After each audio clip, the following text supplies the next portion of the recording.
Okay, so in our last set of notes, we talked a great deal about the formal amendment process, or the 4 different ways in which amendments can be added to the Constitution. And we also talked about how that amendment process reflects federalism, because the formal amendment process is a 2-step process, meaning proposal as the first step, and the second step is ratification. Now, proposal is done by our federal government, specifically the legislative branch or Congress, and the ratification is actually done by the states. And so we can see that here the federal government and the states are sharing the responsibility or the power of the formal amendment process.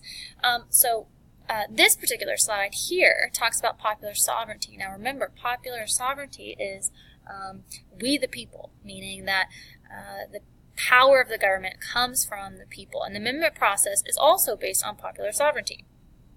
The people elect the representatives who vote to propose or ratify amendments. We have a say in who makes those decisions. Some critics argue that conventions are a better way to ratify amendments than state legislators, because state legislatures are rarely elected based upon their views on a particular amendment. The Supreme Court has ruled that states cannot require a proposed amendment to be approved by popular vote before the state legislature can ratify it. So, again, state legislators that do the ratifying are chosen because of party membership, name familiarity, their stance on taxes, schools, welfare programs, and a host of other things, but not chosen on their stance on a proposed amendment. Now, with delegates to a ratifying convention, those would be chosen by the people on a basis of only one factor, a yes or no stance on the proposed amendment.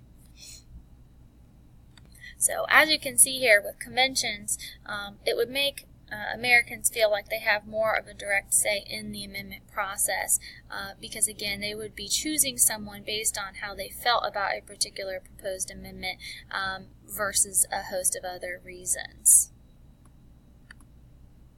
Okay, so proposed amendments. Most suggested amendments are never proposed by Congress.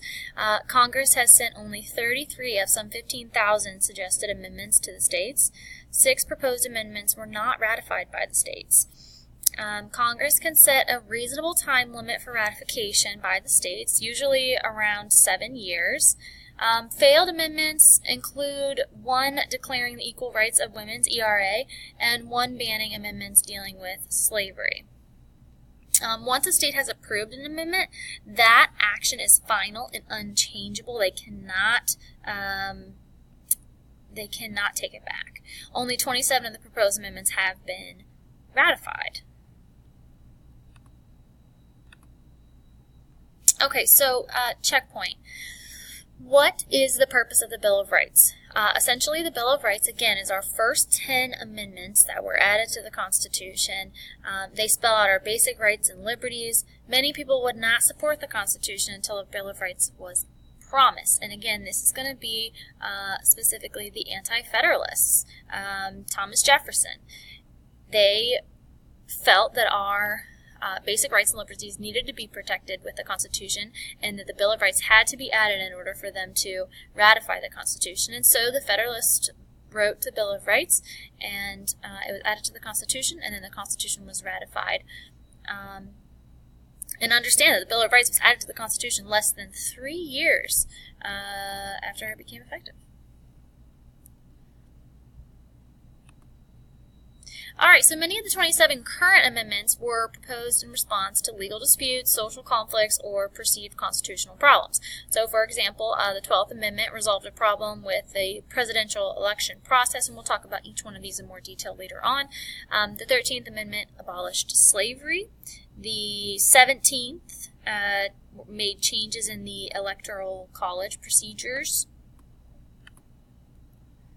The 15th, 19th, and 26th Amendments extended voting rights to a new segment of society, African Americans, women, 18-year-olds. Amendments 1 through 10, again, are the Bill of Rights. Amendment 11 states immune from certain lawsuits. Amendment 12, changes in the Electoral College procedures. Again, Amendment 13, abolishes slavery. 14, citizenship, equal protection, and due process. And again, we'll talk about all of these in more detail later on. Amendment 15, no denial of vote because of race, color, or previous enslavement. Just a FYI, due process is just fair treatment through the judicial system, like a fair trial, especially as a citizen's entitlement, basically what a citizen is entitled.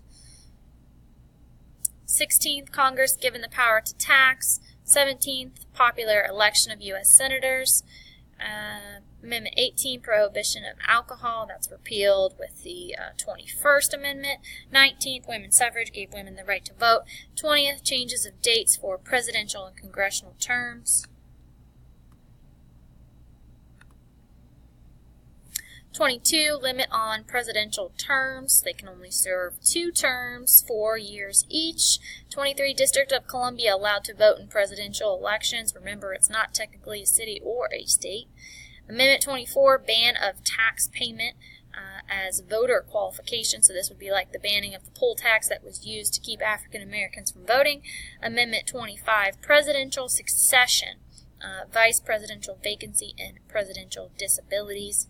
26, voting age changed to 18, and then Amendment 27, congressional pay.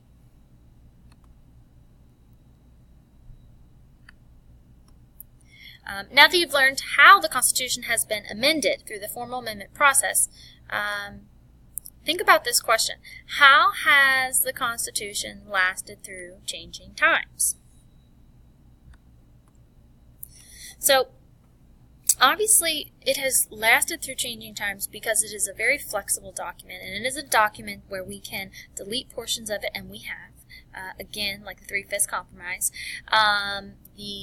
We can also change it. We can add parts to it, like with the 13th Amendment, we abolished slavery. And so because of this, it can grow with us, and it can change with us as our needs change. And that's why it's still our founding document today. If it could not change and evolve with us as we evolve, then we would probably would have had to replace it with something else. Also understand that the Constitution is not a very detailed document. It's very vague in its wording. It uses a lot of language that can be interpreted in different ways. So just one example would be cruel and unusual punishment. So it states that we can't use cruel and unusual punishment, but it doesn't actually define what that means. And so it allows us to interpret this Constitution and the terms of it as we see fit. Second, the Constitution can be amended, again, to keep up with the times, which is so significant. This is how the Constitution was able to survive.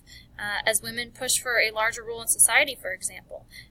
It led us to the 19th Amendment. It gave them the right to vote. And changed with the times. And for these reasons, again, the Constitution has been able to remain in place as the basis of our system.